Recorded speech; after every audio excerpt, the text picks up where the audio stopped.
And welcome to episode 67 of Ripping the Rack podcast. This is the longest running weekly episodic podcast. Episodic podcast about candlepin bowling on the interwebs. Episodic. So, as you can tell, we do have a special guest. Calvin, what is going on with your screen? What? I don't know. Anyway. I am one of your hosts. My name is Tim. With me today, he's on the bottom. Buddy is the king of the north. Calvin, how you doing, buddy? Good, buddy. Nice day. Awesome. Day. Yeah, it's a beautiful day.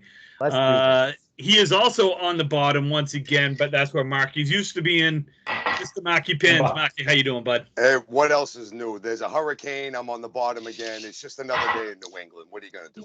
There we go. What are you gonna do? What are you going to do? He's on my upper left. He is about a mile from me, but he's right here with you.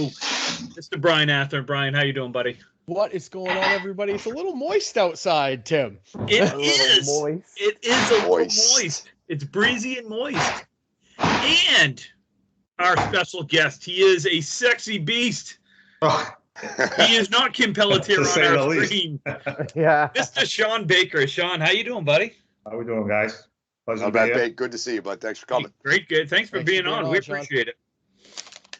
So, some things to talk about. We got a jam-packed agenda. We're going to jump right in. Let's see. We have results from the 20-stringer at Leda Lanes. Congratulations goes out to Joey Lister, who had a blistering 1360 back 10. I think he ended up 25, 57. Absolutely crushed it. Gailey and Sullivan tied for second. They were a measly 112 pins behind. Just a whole game. That's all. You know. Just a whole game behind. Norcross was fourth. Ryan Drago, our friend, Ivan Drago's cousin. Yeah. Ryan Drago coming in fifth. That is your top five. Sounds like they had I think they ended up with 26, 27, something like that. Right, something like that, yeah. Yeah. Look, it's a end of summer event that was, moved from a week, which I will personally thank Alexi and those guys for moving it because even though I couldn't bowl in this one either, I certainly couldn't have bowled next weekend because I'll be in Augusta bowling in the mixed doubles. There's also like 14 weddings yesterday as I was going through Facebook. So maybe a lot of people were tied up with the stuff. There were some weddings. So again, congratulations, Joey, for that. Obviously, Josh won the 10-stringer. Bovair won the 5-stringer.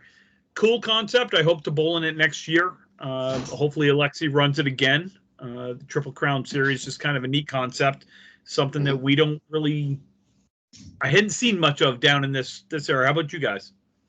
Well, they used to do one in St. John, and I think it was a mix of St. John and Maine, wasn't it? I thought it was a mix of That was like everybody. a weekend type thing. It was basically just Colonial, Kevin Sparks' old house, and a lot of people from there. And they would get together. I believe they used to have the Canadians would come down in, I think it was August, and they did a best box, like a random mixed country best box. So American males, both Canadian females on Friday. And then they had another, I think they did a best box the next day. And then they just had a regular, I think, round robin tournament the last day or something like that. I know I never had the chance to bowl in it myself, but I believe that was some of the format they used. Okay, cool. And Baker, I wanted to congratulate your new teammate on his best high 2 strings, because that's about all he's good for is 2 strings. And then the nose dive. And who is this we talking about? Freshie, yeah. That was a fresh take Freshie, you had there, Calvin. yeah. That's a very fresh take. Yes. He's good for 2 strings, and then that's about it. So good luck with him in November. I'm sure he'll be great for you. Oh, he's so pumped up and excited. I'm happy for him. It's I think it'll be a lot of fun. Yeah. Oh, it'll be fun. With him. We're gonna rip him. With him carrying. The tournament still hasn't started yet, so he's still not official. That is true. That's a very good point. There's still That is a plenty of good time point, to go yeah. back on that decision. Even though he's got the shirts, I guess. There's plenty of time for you to take it back. That's true. Oh my God, that's funny. So again, thank you to Alexi for running that tournament. Pins were moving fairly decent. I know from what Surratt was telling me is that the plan is that new pins will be going in sometime in the next month. So that'll be good. You got you got new sidewalls in there. You got to have the new pins. Obviously, they just had the lanes redone last week. So, the only thing that I really hope they do for the tournament in November is, maybe put it on practice mode and let us keep score with pen and paper. Yeah. I hope. Yeah, I know. I'm hit or miss on that one too. I think you should be able to. There has to be a way with the technology we have nowadays with computers and stuff to be able to at least transmit a score on to something where you can keep it pencil and paper, but everyone can still know what's going on. It's not even the fact it won't work because we know it will work. They had the mixed worlds there. It's just, what is the nightmare going to be with lineup changes and, oh, that pin doesn't count. We need to take that one off, re-rack, stuff like that. The big part of it is pushing your own button. That's the weird part. When you go to places that like it resets the machine for you by itself. In the Worlds, we've all been there, and we all know one pin can make or break a match, a string, anything, even just 2 boxes. That's and a then big you got one that rolling wood that goes forever, but the pin resets, and it's like, wait a second, that could have been hit, that could have gone down. The big nightmare everyone worries about is you get a 9-pin drop with a wood in front of it, it leans, it re-racks, and then you come back and you blow the guts out. You were looking at a 9 drop with a wood, and now you're looking at the eagle. Happened in Easter, but like Woobenbowl and Alley has it where you have to confirm your box before it will reset. Yes. Oh, that's cool. So if a strike, it won't reset until you confirm that it was a mark. Oh. So I didn't know that existed. So if it didn't fall over, then you'll throw your next ball and it'll register as a spare. Mm-hmm. It won't just automatically reset. You have to confirm your mark.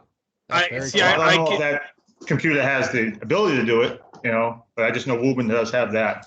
That's their function. Doesn't Leda and Woburn have the same scoring system? Yes, but different versions of it. I've spoken to a couple of people that work at Leda, like when we were bowling the Friday Pro League there over last season, and they said it's a different line of code that would have to be written and put in, and they would have to get a hold of the people that made the scoring system to make that happen.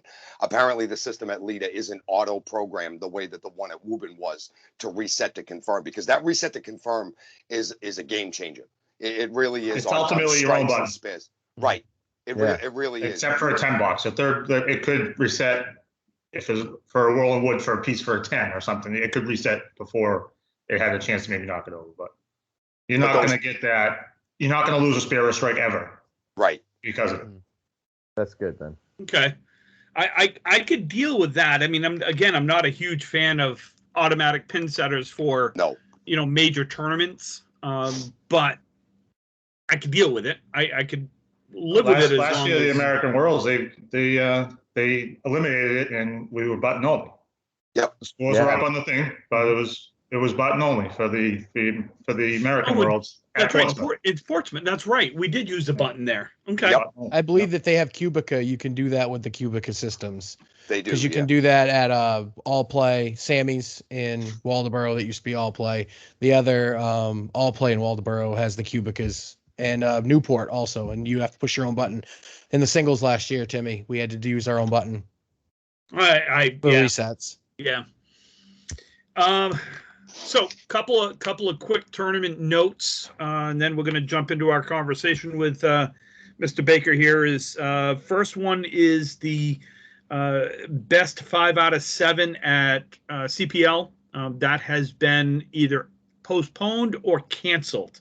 I can't remember which, but I know John said postponed. John Hunter, he was running that tournament down there, and I think he said he was going to postpone it for a while.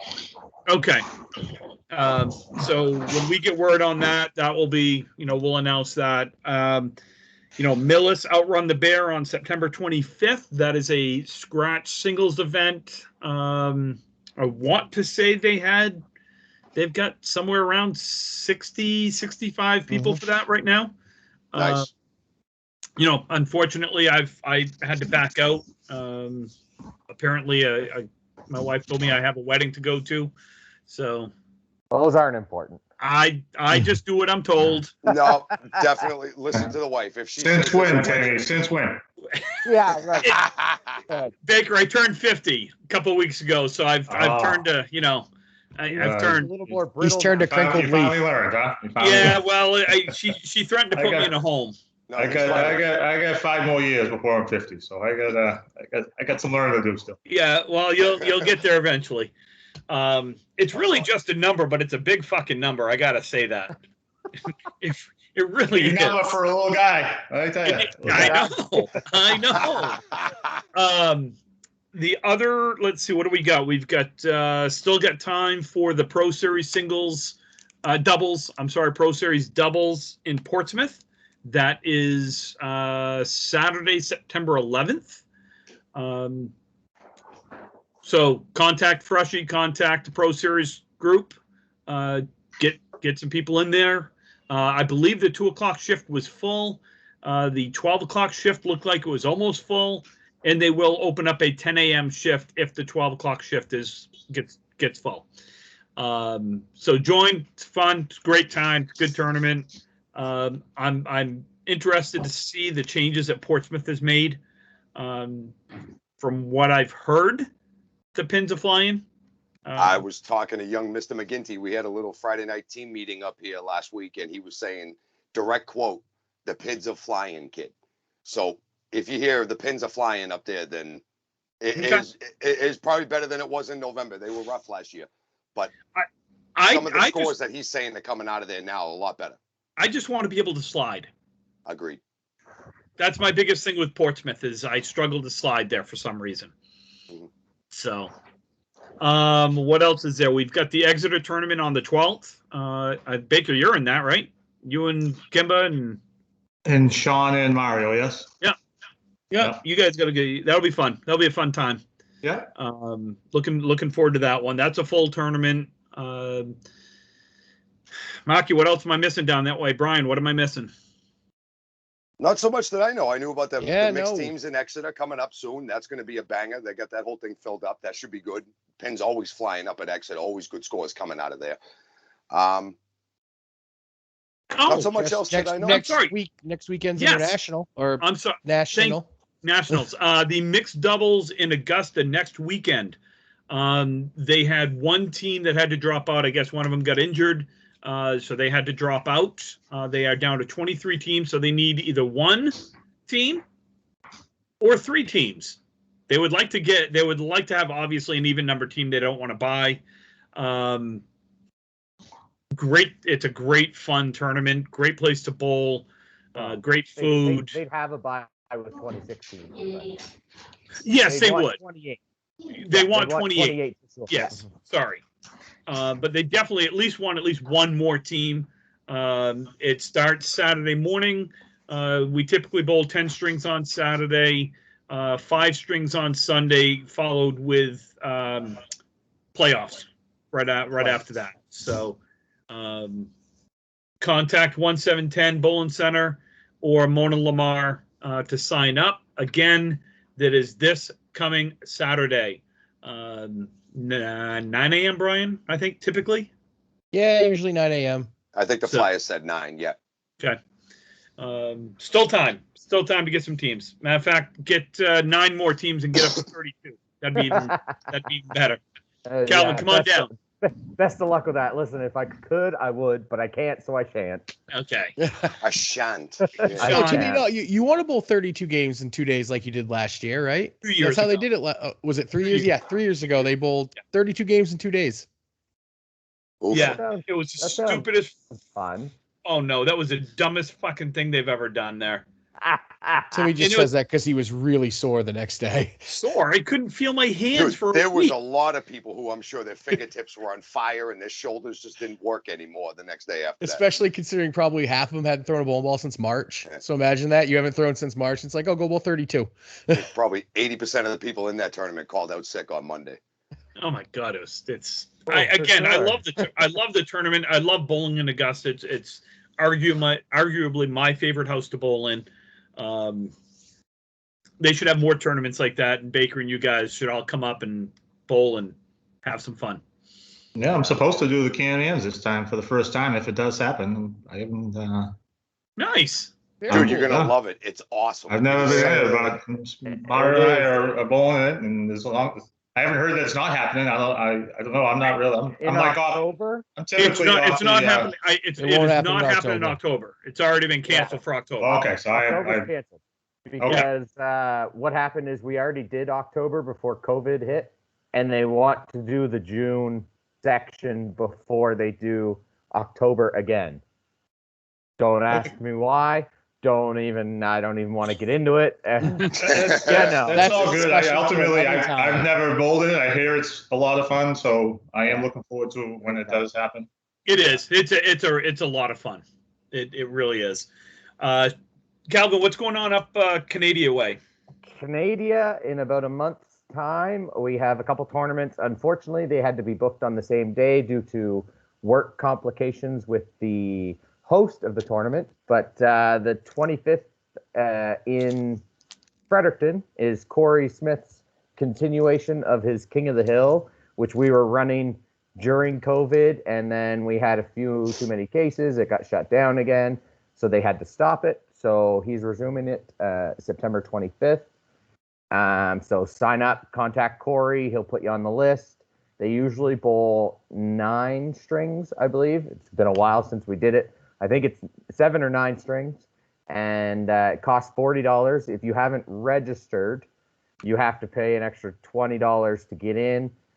Granted, if you don't want to, because we're already 4 weeks into it, so your points and stuff, you probably have to win to have a good chance at it.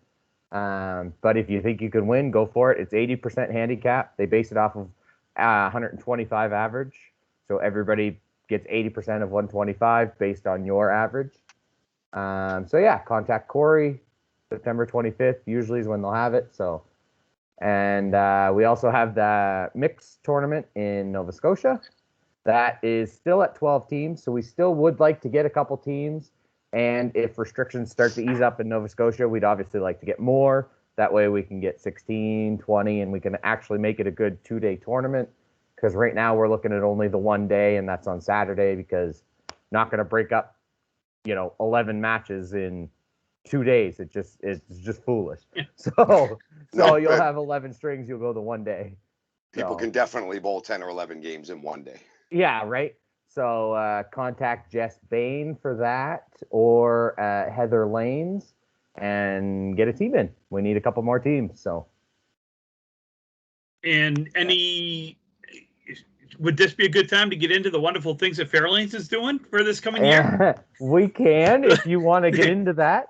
No, why don't we keep the for those of you that don't know what I'm talking about, Fairlanes, I missed a memo on this one. So Fairlanes has made a decision, and this is a business decision that they made, that the only people they will allow in the bowling alley, period, will be vaccinated people. Fully vaccinated. Yes, yes. That is their decision to make. I am not going to say if it's right or wrong or what my personal beliefs. I'm stand out of it. That is just, do not take that out on the employees of Fairlanes. No, it's their business. It's their decision, and they're a privately owned business. They can do as they please with it. So, by all means, if that's what they want to do, it's their choice. Not to go. Right, it's up to you and your own belief system of 2021. If you want to go, you need to be vaccinated. So, yeah. Simple as. So we will leave it at that. And again, right, wrong, or indifferent, we're not getting into it. We're staying out of that field. This is not a politics show or none of us are medical doctors. No. or even scientists. So we I'm a will. medical marvel, but I'm not a medical doctor. That's Yeah, definitely worth right, something, yeah. Baker. That's 100% worth something. Absolutely. Carved from dirt. He was not. Yeah. He was carved from something. Yeah. So, let's move get on. into it. Let's get into this. Let's get to know Mr. Shawn Baker, the man, the myth, the legend. He's already got a spotlight on him in back of him right there. So let's look, he's got 2 right spotlights. Now. He's ready to He's go. got one right behind him, right? Yeah. Fire away, boys. Fire away. So, before we get in, look, ultimately, I've talked to Shawn about this before. I actually talked to him about coming on the show before. I've been looking forward to this conversation so he can tell everybody that his favorite bowler from Maine is me. But that's fuck's sake. Oh, for fuck's sake. Oh. That didn't take long, did it? That did not take long. Just kidding. God, it's going to be hard to say the words. I don't know. We'll see. So, Baker, now that we can't hear him, it's okay. You don't have to answer you don't have to answer the stupid give the Darrow question. We all know that. So we can talk better without him. It's great. No, ultimately, I've wanted Shawn on for quite some time because he's done a lot in the game. He's won some tournaments, a few here and there. Maybe thrown some big series here and there. Definitely has a dog that's running around. That did not sound good. He just came back in from a walk. He's doing the zoomies right now. I figured. Zoomies, I thought that was Kimba that was doing the zoomies like that. I don't think she's going to do any zoomies. So, Shawn, let's before we get into really the gist of having you on the show, which is talk about a really awesome and cool tournament idea. Tell us a little bit about bowling. Like what got you into it? What was the big thing about getting you into bowling back in the day?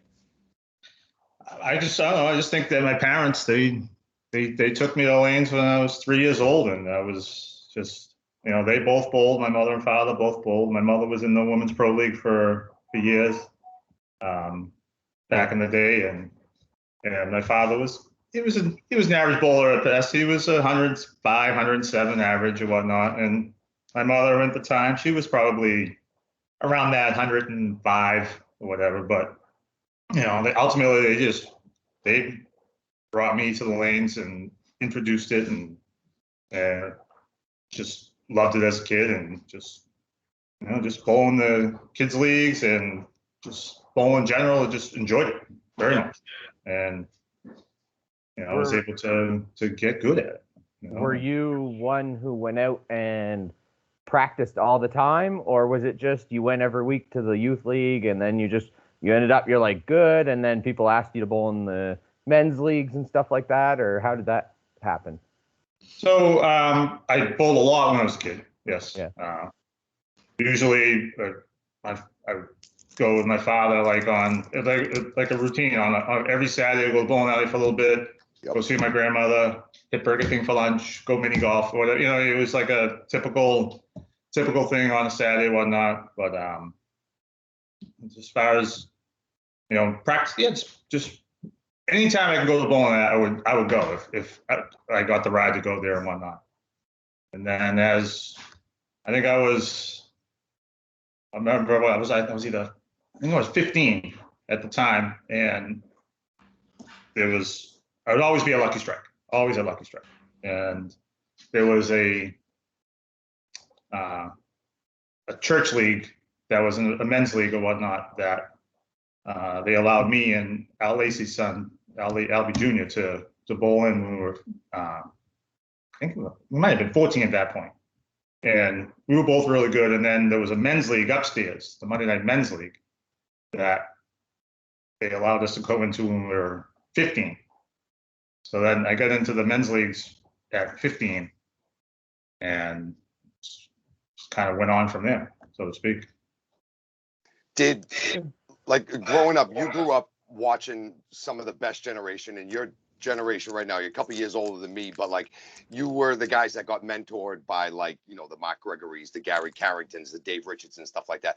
Would watching them on TV first and then meeting them later, that's got to be a bump like later, especially when they grab you and they're like, they kind of see that you got it. You know, who were the guys that did that for you as you were growing up? Individual guys, I mean, just in general, watching everybody was, you know, was joy and everything else. But there was, you know, when I first got into the world, so to speak, you know, it was McKinley and Shawn and Brian McKinley that bowled with them for, you know, a few years. And just, I mean, all these guys watching Ulster on TV, you know, there was so many people that you wanted to be able to bowl like or whatnot. You know, unfortunately, there was a time where, you know, age was just a little different. You know, I was at this age, and you know, unfortunately, like Channel 5, I think went off the air when I was like 19. Yeah. You know, I had one legit chance, and I didn't qualify for it as far as winning the thing, whatever. But after that, never really. It was gone. But you know, a lot of Carrington, 100%. Billy Treeful really was probably one of the biggest ones that came to me and ended up getting me into their team with Carrington and Bookie and everything else in the Worlds. So your first year, Shawn, in the Worlds was what, 94, 96? I want to say either 95 or 96. Well, so I graduated high school in 94. So I was 18 in 94. So I want to say I was like 19 or 20 my first year. So okay. 96 might be about right. In Bangor? Was it in Bangor your first time, or do you remember? I think because I gotta be honest, I vaguely remember you in your first year. And I say vaguely because shit, we're talking almost 30 years. Yeah, we're talking 20. Yeah, it's a long time. You know, 25, almost 25 years ago. Because I remember, I don't remember who I was bowling against, but I remember someone saying, "Yeah, watch this kid right here," and they were pointing to you. They were like, "Watch for him. He's gonna be the, you know, he's gonna be the one people wanna beat." You know, going well. I made the dumbass comment of, "What do you mean he's gonna be? Everybody wants to beat everybody," and they were like, "No, just trust me. This guy's gonna be something special in the game." So I do remember that. So I remember. Yeah, I want to say, I think 96 might be right, because I think I got either like 20, 25, 26, something like that. Yeah. I think I might have started bowling Easter prior to the Worlds. I think I bowled Easter like 27 times in a row or whatever. You know what I mean? Yeah. Haven't missed an Easter other than COVID. Yeah. Haven't missed the Worlds other than COVID since all. Yeah, I'm at this would be year 29 for me in the Worlds. Haven't missed one except for COVID, you know. Mm-hmm. But because my first year was 92. God, I was 11. I was 3. I was 9. This will be my 16th Worlds this year. Because my first one was 05 in Halifax. Okay. So Baker, in saying that, how much did winning this mean to you? Jesus. It was basically the climax of my career. Yeah. That was the last thing, pretty much. Other than that, what's your favorite that you've won? Because you got a lot of wins. So yeah, no, there's plenty. There's a lot of wins over the years, but I don't know. Easter, the first Easter was really nice. That was a long time ago. It became, I don't know. I just going into last string, he had like 100-pin lead for that one, so it was really nice. They gave you time to process. That is a wonderful feeling, isn't it? It sure was. After, and you close it out with I went over 700 the last 5, so it's like, wow. That was good. I mean, there's been a lot of team events that I'm proud of with mixed tournaments and everything else. That world's one. Ultimately, I wish I had had more, but having at least one is more than most. So I'm with you, Shawn. I absolutely 100% agree with that. Crazy stat. I'm just going to throw this out there. Crazy stat though. In all the years I've bowled the Worlds, 25, 26 or whatever, I have never not bowled on Saturday. Wow. Really? Never been out of the tournament on Friday. Always been there on Saturday, no matter what. That is an every single time. insane stat.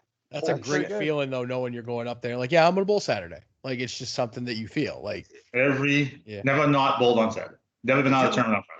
Anybody that makes it to Saturday could easily have their name on the trophy. You get to Saturday and you could absolutely be a world champion. And to get there every single year, that's absurd. That just speaks to the strength of the teams that you've been on, the chemistry of the teams, the camaraderie, the absolute destruction that you guys have put forth, man. That's a huge number. I certainly am not anywhere close to 20 plus years in a row. There was a long stretch from, I don't know, 98, 99 to 2010 or 12, somewhere in there, where I bowled every Saturday in the Worlds, which I thought was pretty cool, 12, 13 years.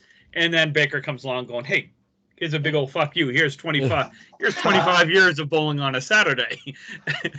Yeah. But no, I mean, that, again, like Maki just said, that a testament to the strength of the teams that you've been on. Yes, been on a lot of really good teams. Yeah. And I don't know about you guys, but 2 and 3 are just as sweet as 1. So I don't know. Absolutely.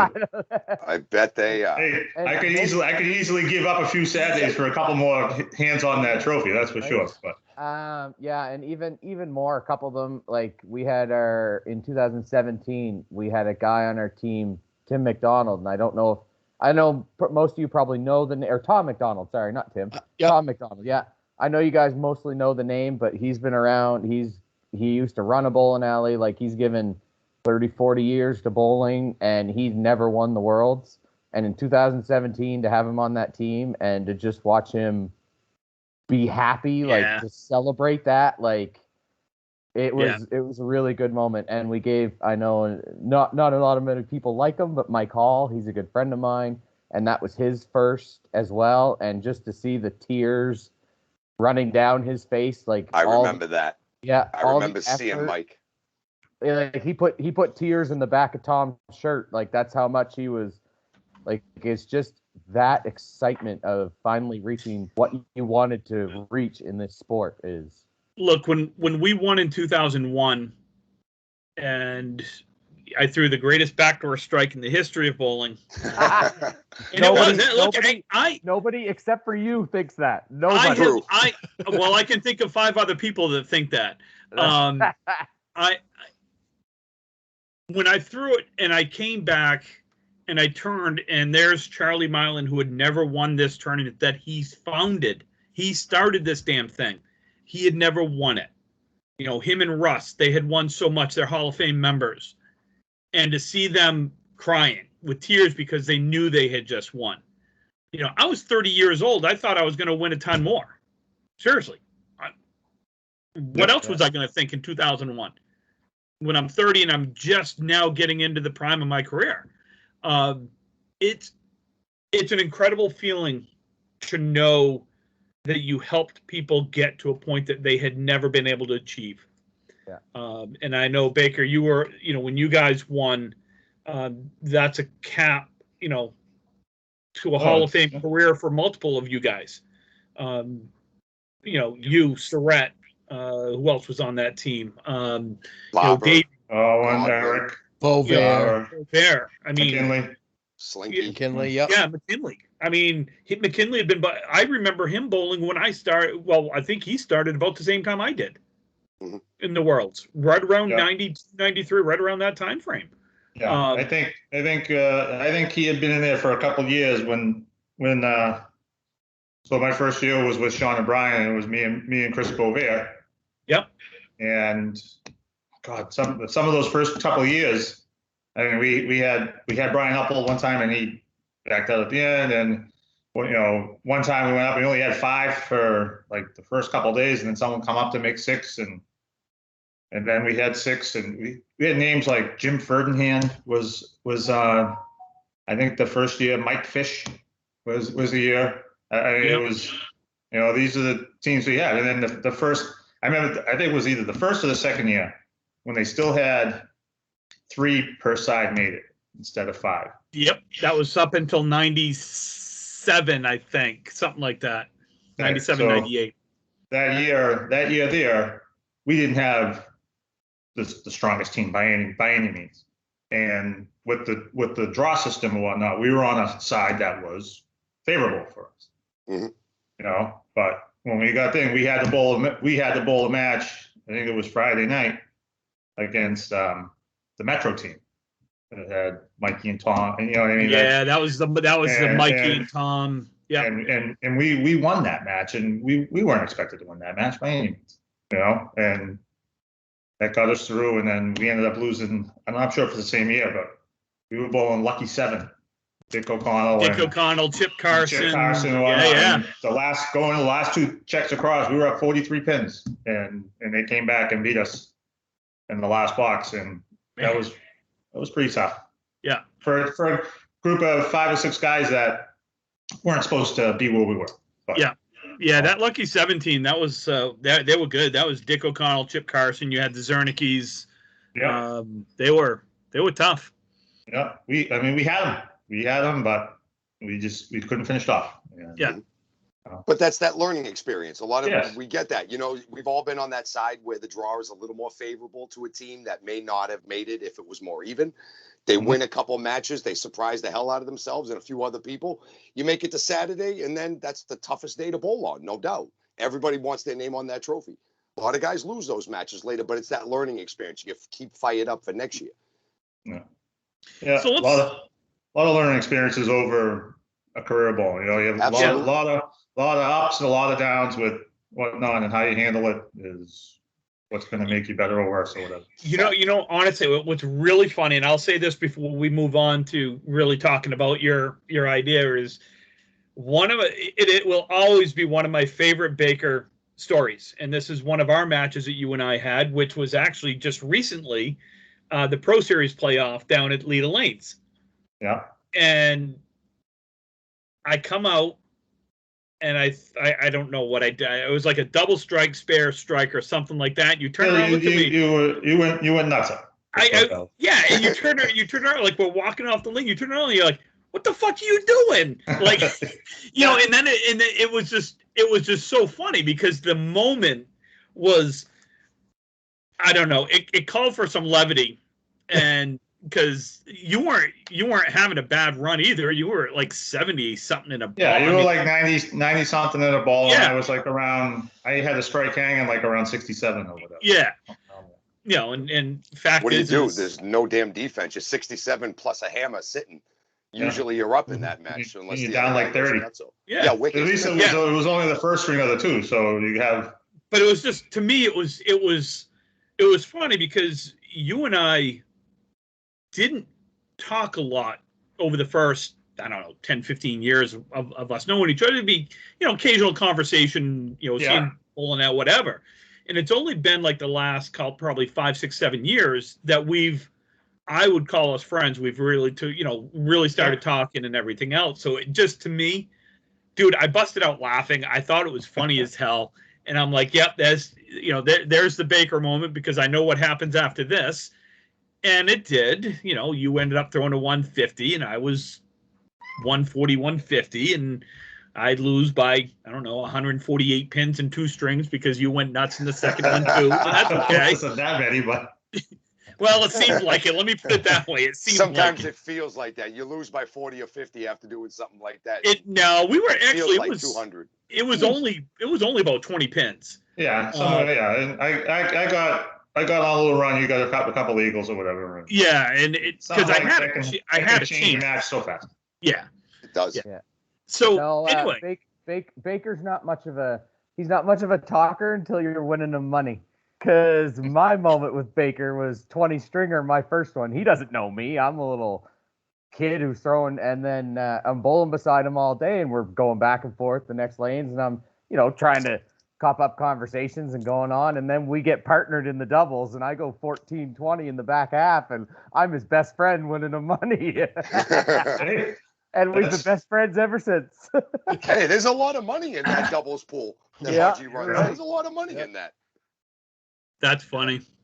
So let's switch gears here really quick because I want to spend some time talking about Shawn's idea, and I'm going to open the floor to Shawn, and just by saying that the idea is basically a Ryder Cup format. So those of you that golf know what the Ryder Cup is. Those of you that don't need to learn what the Ryder Cup is because it is arguably one of the greatest 3 days event in golf every 2 years. I completely agree with you. It's one of my favorite events to watch. It's USA versus Europe.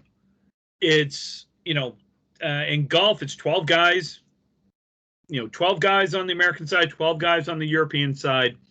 It's doubles the first 2 days, different style of double events, and then it's everybody golfs in the Sunday 18-hole match. Everybody does it, singles. So I know this is kind of a format you're looking for, Shawn, so I'm going to open the door and let you kind of walk through and just kind of explain to us what you're looking at and then how we can help moving forward. Mm-hmm. Okay, thank you. So ideally, it's like to call it the North America Cup, so to speak. USA, Canada, whatnot. Pretty similar to the Golf Ryder Cup. Just 3 days, Friday, Saturday, Sunday.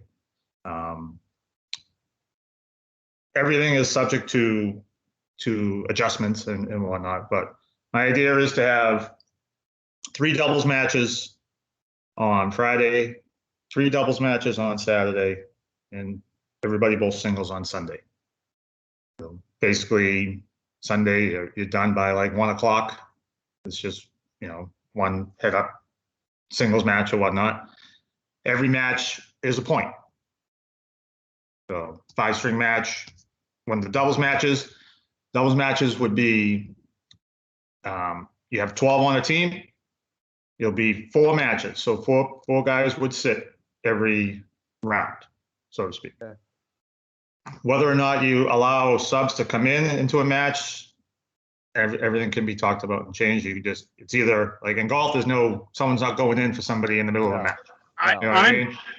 I gotta say, Shawn, right now, I wouldn't do subs. I'd do it. Yeah, it's your match. It's just your match. You're in it till the match is over. Yeah. And have 3 different formats. You have one of the doubles matches would be an alternate box, one would be a best box, and one would be just regular straight out bowl. Okay. And you do that 3 times on Friday, 3 times on Saturday. As you set your lineups or whatever, whoever the captains are or whatnot, you're gonna put your four pairs together. Canada's gonna put their 4 pairs together, and you're gonna say each captain's gonna say this pair's out first. So you're not gonna know who you bowl until it's gonna be written down. It's gonna be on paper, and then you be in by like a certain time. You got to put it. Okay. Have like a half-hour break in between each match. Set your next set of lineups, who's going to be in, who's not going to be in. And so you're not going to know, like, I wouldn't know, or our captain wouldn't know that you're going to put in so-and-so together in the first match. Okay. So I I know we're talking like, everything can be altered, but just possibly maybe have like, you could do like a coin toss where you could have matchups, and then you either get to, so you could do it like football. You either get to choose the matchup or you get to choose which lane you want to be on. So you could be like, okay, well, Tim and Baker are gonna go up against Marky and Brian. So that's Baker chose the matchup. He wants to go up against Marky and Brian, but Marky and Brian get to choose the lane. So they get to go in the left lane, and they get to, if they want to pick right or left lane, right? Things can be played with. It's you're gonna have, so ultimately you're gonna bowl technically 15 strings Friday, 15 strings Saturday, 10 on Sunday. Right. When you have alternate blocks, it's not 15. You're not bowling a whole string. You're cutting that down a little bit. And you got, not everybody's bowling every match. So the strings, I don't think will be an issue. And time-wise, I don't think it'll take all that long to do, those things. So that being said, just with those doubles matches and whatnot, and then everybody bowls singles on Sunday and whatnot. So my way to getting to there is I would like to try and do 6 qualifying tournaments on the United States side, and ideally I would like Canada do pretty much the same thing, and do 2 in Mass, 2 in New Hampshire, 2 in Maine over the next 20 months, maybe 1 every 3 months or whatever, because ultimately I don't want this to happen until 2 years from now. The actual event itself. Yeah. And whether we do it on the same exact weekend as the Ryder Cup, while the Golf Ryder Cup's going on, and do it there. You know what I mean? I think in 2 years the Ryder Cup's going to be in Canada, so it'll be more. I mean, not Canada, sorry. It'll be in Europe. So television coverage will be earlier in the day, so kind of be on while we're bowling at the same time. Yeah. But just having these qualifying tournaments, 2 in Mass, 2 in Hampshire, 2 in Maine. I'd like to do a 10-stringer in each state and a 5-string knockout in each state. There's going to be entry fees to each one. A part of that entry fee would go towards the end of the ultimate tournament, so to speak, the actual cup type thing. Right. A point system for all of them, where after the 6 tournaments, the top 10 bowlers are automatically in, and be 2 more to be picked. Now, originally I was just going with the top 2 from qualifying would be captain, co-captain. Potentially, if you wanted to have 2 people who wanted to be captain, co-captain that will not bowl, then they could pick the other 2 from the qualifying guys. But the people that are qualifying, you have to bowl 75% of the tournament to even be eligible to be picked. You can't just pick somebody that never bowled one. You got to participate. Right. You got to be part of this whole participation thing. Yeah. And so I was looking at each country be responsible for $5,000 when the tournament comes. You can gather that money by taking part of the entry fee for each tournament and put it aside to potentially gather that money, and then have $7,500 to the winner, $2,500 to the loser, and the host nation, whoever's hosting it, is responsible for location and the cost of bowling. So the visiting country does not have to pay for bowl. I like that. So if you're traveling, you're going to have to get hotels and whatnot. So you worry about the hotels and whatnot, but the host nation just take care of the cost of bowling and the location. That brings up a good question. How do you decide where the overall final tournament is held? Like that's the bids. You do bids. Well, you figure it out. I mean, this, like I said, this is. Well, you got to think about this. The houses that can host this are really a hell of a lot more than that can host the Worlds, because the most lanes you got going on is 12. You need 12 lanes. Well, yes, 12 lanes, for the singles. For the singles. You need 12 for the singles. Yeah. So, yes, the houses are variable. And I guess the way I would look at it is that You'd want some space. You'd want to have, bar, the food, and all that stuff and whatnot. Yeah. You want room for people to watch that to be there, and at the same time, whether or not you get an establishment that says, oh, I can do this for this, string wise and whatnot. But ultimately, there's a lot of things that can be played with on this, Absolutely. Oh yeah. There's a lot of things that can be played with on this. Somewhat get the ball rolling, and find out if there's even interest. I can tell you right now, I personally love the idea. I love it. I think it's an idea that's been kind of looked at before, but never really totally explored. I know they used to do something years ago. I'm talking 70s and 80s. They did something, and then it fell by the wayside, I think, mid to late 80s. I like the idea that it's not necessarily all about the money. It's about the cup. Yep. It's about pride. It's about the American pride versus Canadian pride, and the cup's on the American soil for 2 years, cup's on the Canadian soil, whatever it is. Mm-hmm. I like that idea. Mm-hmm. That yes, and ultimately, I think you get it's instead of with the Worlds, you typically have the same teams all the time. Everybody's in this group bowling together, in this group bowling together, this group bowling together.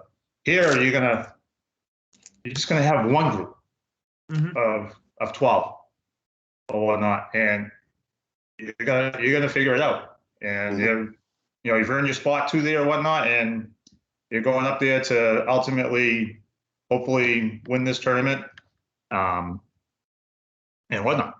The point system for the cup, I right now I just have it as 5-string match, a point, you win. If you tie, you get half point. Blah blah blah. Yeah. Is it worth doing like each individual string of that 5, awarding a half a point for each one type thing? Something, you know what I mean? Like because you could bowl a match and win 4 strings and lose the last string and lose the entire match. Yeah. You know what I mean? So the point system really doesn't really matter so much once you get there and you figure it out how it's going to work and whatever. Either way, no matter whatever the point system is, if there's 100 points to be available, the team that wins has to get 50 and a half to win. Okay. And again, whatever the point system is. Yeah. And is again, it I better know to we're just in have straight out again, you bowl 5 strings and whatnot, or do you make every string relevant? Right. Of every match, every single string is relevant because, there's so many different ways that this can happen. Yeah. And I like that. I think making every string relevant, so you make it a 5-point match. Every string is worth 1. If you tie, it's a half a point. And if you win total, you could get 2 points for total, so to speak. Right. Right. Something along those ways. Mm-hmm. So that's all relevant. So whatever it is, so if it's 1 point thing, whatever, if it's that, no matter what it is, there's a total amount of points that are up to the grabs, and you need to get half plus a half. Yeah. I look, I can only speak for myself. I love the idea. I'm sold on the idea. If you Baker, if you need my help, I'm. Well, it's just I don't have the social media things or whatnot. I already spoke with Joey Smith, and he's willing to manage the financial aspect of the American side. Yeah. So money wise, it'll be one person will have control of all that. These tournaments. Now, ultimately, Calvin up there, if you were, you guys can have your own tournaments, and I'd like it to be somewhat similar to this. Doesn't have to be exactly the same. What I mean? Like what I was thinking is I was basically going to, because you said there's, the money that you need to put up, like, have a registration, and you can do just a regular tournament and say, listen, if you want to be counted towards this, you pay a registration fee, and then your points, basically kind of like the Pro Series, right? Yes, pretty much. If you just want to bowl the tournament, then that's fine. But if you want to be counted towards points to do this bigger tournament, then you have to pay a registration fee, and we get it going, right? And ultimately that registration fee and everything else will be the money that each country brings for the prize money. And it goes towards the prize money. And then nothing coming out of your pocket. And then, like I said, the host nation just pays for the cost of bowling. Yeah. And when it's 2 years later, wherever it is, just opposite. Yeah, and you have 2 years to bring this money up. Like, so you can you could even do squares. People could sell however you want. Hopefully there are sponsors. However each side wants to do it, they can do it in their own way. Because basically when it comes down to it, and when I originally was thinking, I was like, oh, well, let's just, if you just got like, let's just say, all right, you just pick your 12 guys, we'll pick 12 guys and let's go do this. But that's not necessarily fair to everybody else. Right. No, everybody to have equal opportunity to do it. Yep. Yeah. I'm in. Yeah. Yeah, hell yeah. Listeners, you're listening. Let us know. Give us comments, feedback. Tell us, are you interested? Is this something that you want to do? Like, I think it sounds amazing. I think this is a competitive, this is what's going to get the juices going again. Because every time you show up for that tournament, your spot's on the line. Yeah. Like, think about those last couple tournaments you get to, those guys that are in 10th. Like, it gets crazy. Yep. That when you're in that 8, 9, 10 spot, Bubble and top 10 are guaranteed, it's a little bit. You're sitting up in the top 3 or 4. Yeah, you still want to win, but you're guaranteed in. Or you don't, because 6, 7, and 8 first to win anyway. It's not like you're just going for points. Every tournament, whether it be whether the entry fee, let's just say the entry fee is $100 for the tournament, and whatever it is, you're still going to have a payout like a regular tournament, but you're just like a pro series, whatever. You're going to earn points towards this being part of your country's team. Yep. Dude, I love it. I love it. I'm torn on the captain idea, and the reason why is this. Let's say it's not going to happen, but let's say I finish first or second. I don't know as if I'd want to run the team and bowl at the same time. Right. Yeah. That would be your option. Because you still have to bowl. You got to bowl on Saturday. You got to bowl on Sunday, and you can't sit multiple. If I remember, Shawn, when we talked, your idea was if you sat the first match on Friday, you couldn't sit the second match on Friday. You'd have to, you know what I mean? No, I think ultimately, if someone would say I'm not feeling it today, they can sit all day long. Oh, okay. What I mean? But I like what Calvin, we had talked prior to this, as far as potentially having, doesn't mean it will or whatever, but if you wanted to have 2 people that run the team that are not bowling to just, do that. I just don't know if I don't know if we can get 2 people on this in the United States sit there and just say, all right, I'll go there for the weekend. Maybe there is. Who knows? There might be plenty of people that will be willing to do it or whatnot. Yeah. Or even 2 bowlers who didn't make it, and they just said, listen, I still want to go. I'll still be the captain. Like, who didn't make the top 12, right? But they know that they're not bowling. Yeah, I mean. Oh, it also depends. Ultimately, it's like, to me, I'm as far as captain wise, it's kind of like, to me, it was just a reward to the top 2 from all the qualifying. I agree with that aspect of it. You bowled the best that you could over all the tournaments. You're first and second. You should be making the decision, and you should have a say in who's on that team. Mm-hmm. Yeah. Then, like I said, I could be persuaded either way. Everything, like I said, everything's fluent. This is just an idea thrown out there that I think has the potential to be great and awesome. Again, it's not really about the money or anything like that. It's more about, a little pride and just a different group of guys getting together for a weekend that typically wouldn't. Right. Yeah. And we've seen professional golf times where everybody bowls with the same people all the time. Right. Yeah. Right. It breaks up that monotony of every year, pretty much the same team. Every once in a while, a guy moves here or there, but for the most part, every team's pretty much 80% the way they were the year before. And we've seen formats like the FedEx Cup format where you play today's tournament, you earn points. We've seen the Pro Series adopt that pretty much word for word for the most part. And it become very, very successful for years now. The Pro Series has been going for what, almost over 10 years now anyway. So we've seen it be very successful. Adopting the Ryder Cup format, totally different kind of idea, but I think it adds an extra excitement because there is those captain's picks. And like you were saying, Bake, it's not the same 5, 6, 7 guys bowling together. Different group, there's that other aspect that, I mean, this here is that, but there's other things that, you know, we here in the United States, we have certain tournaments that are big ones of the year. Could you implement Easter as a potential spot to get some bonus points towards this? Ooh, right. Sure you could. Ooh, you know, I mean, there's certain big tournaments that could you implement some qualifying points for the Ryder Cup by how you finish in other big events that not this.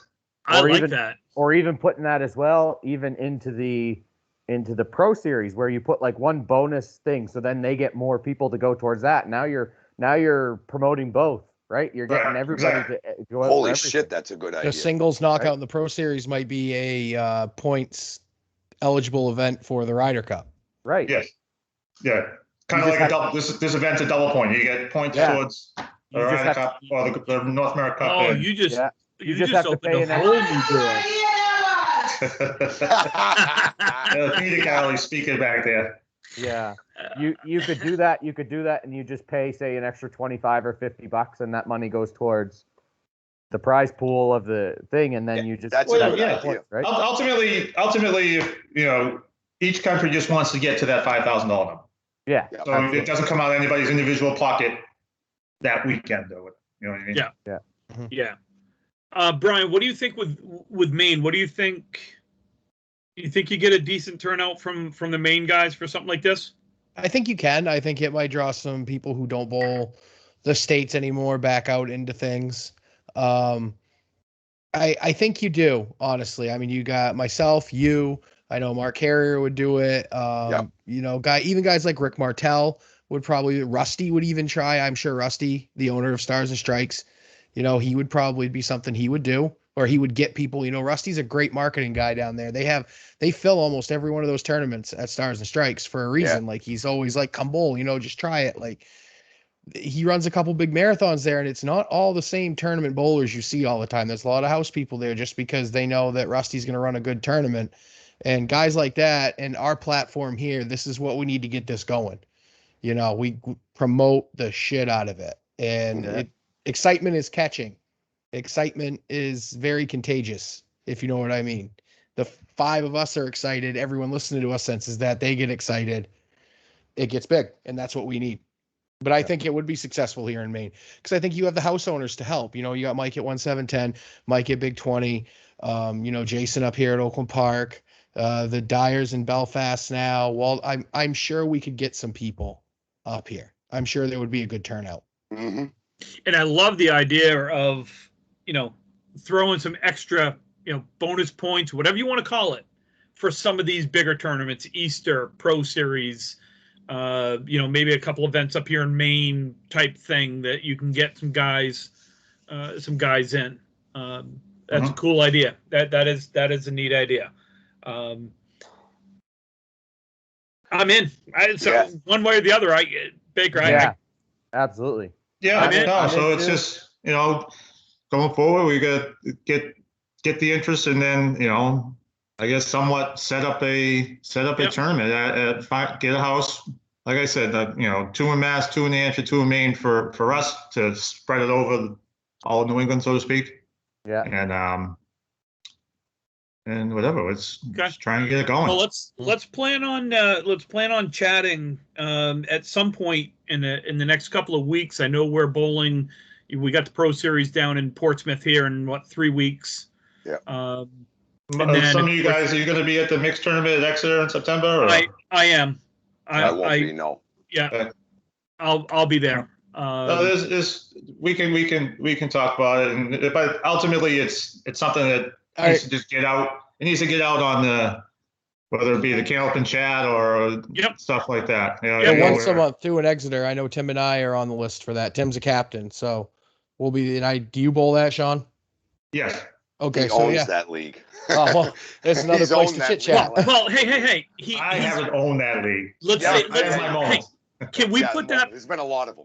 Can we put that past tense until at least I bowl 1 week? No. Why? So you could throw like 320 and 340? No. Yeah. Oh, I guarantee I like Exeter. I will not. No. I like Exeter. Never bowled there. It's a cool house. It just is a very cool house. A nice 12 string house with a nice setup with the bar and everything else. It's good food. They get great food. The field of the place. The pins are awesome. The pins go there, but I'm not gonna say it's an honest house as much as it's consistent. Yeah, if you're throwing a good ball, you're going to get rewarded, and that's the only thing I've ever asked of any bowling alley. If I'm throwing a good ball, reward me. If I'm throwing a shit ball, don't reward me for throwing a shit ball. I don't. Except for that best backdoor strike you ever got. I was going to say. I'm good with that, dude. I'm so good with that. Glorify that backdoor strike. Because I threw a great ball all playoffs up until that right there. So. 4-7 pocket hammer. I will 100% own the fact that number one, I was trying to throw a strike. Number two, I overthrew it. Number three, I gripped the living shit out of that ball. And I knew, and it weighed a pound and a half. I knew on the backswing that I was fucked. So I 100% own the fact that I threw it down on the 4-7 pocket. I'm good with it. I'm okay with it. It happens. Nothing wrong. It does happen. Nothing wrong. No. All right, we got to wrap it up here. Shawn, thank you again for coming on. Thank you for having me on. Really appreciate having you on. I'll be the first one to say there is no doubt in my mind that when you turn 50 years old, that you will be a first ballot Hall of Famer. Completely agreed. Absolutely. That I'll say it from my end. You've had a great career. You're still going strong. You're still one of the best in the game. You're still one of the guys that people want to beat. So, as far as I'm concerned, when you're still that guy, you're that guy. So I enjoy beating him on Saturdays. I don't know. Yeah. I was waiting how long that was. It's okay. I knew that was coming someday. It happens. Oh my God! It's all good. It's all the years the Worlds and everything else made so many good friends up there in Canada. Facts. Yeah, facts on that. That's part of the term. Thank you all again. Please get your questions, your comments, your everything to Ripping the Rack Podcast at gmail.com. You can find us on Facebook and Twitter at Ripping the Rack Podcast. Marky. Yes. You get 2 weeks. This is your time to go ahead and pitch it. We have 2 weeks. September 6th will be episode number 69 of Ripping the Rack Podcast. And we will be having a very special episode of the Ripping the Rack Podcast roast of one Tim Matero. Please get us your videos. Roast Tim. Roast us. Roast anybody you want. But remember, we're going to get you back. Take the joke, and it's all good. But please get your 30 to 60-second videos or even a couple minutes. Please get them to my Google Drive, MahkyPins, MahkyPinz @gmail. Please get them to me through there. I'll be editing the video together. If you know Tim, or like I've even said before, more importantly, if you don't know Tim, please get us your video of you roasting the one and only Tim Matero. He's 50. He deserves every friggin' bit of it. So please get those videos to us as soon as you possibly can. And it will be one hell of an episode number 69 of Ripping the Rack Podcast. Absolutely. Brian, where else can they hear us? Well, Tim, they can hear us on Anchor, Breaker, iHeartRadio, Spotify, iTunes, Google Podcasts, and wherever else you listen to your podcast mediums. Calvin's listening to the music in his brain. I don't know what's going on down there. It's elevator music. It is elevator music. It's Brian's elevator music. It's music. Once again, we thank Shawn for joining us. Absolutely. Shawn, thanks, man. Good luck this year on your tournaments and all that good stuff. You too, boys. Appreciate having you on. And folks, just don't forget, you can also hear us Friday mornings on our Friday edition of Ripping the Rack Podcast, where basically I act like a complete ass. Calvin acts like an ass, and Marky and Brian try to rein us in. Usually doesn't work. But anyway, find us there. You can find Brian and Marky on Sunday nights on twitch.tv/Johnny Death Drop on their Dudes and Belts chatcast. Guys, have a great week. Hey, thanks. Appreciate it. All right, everybody.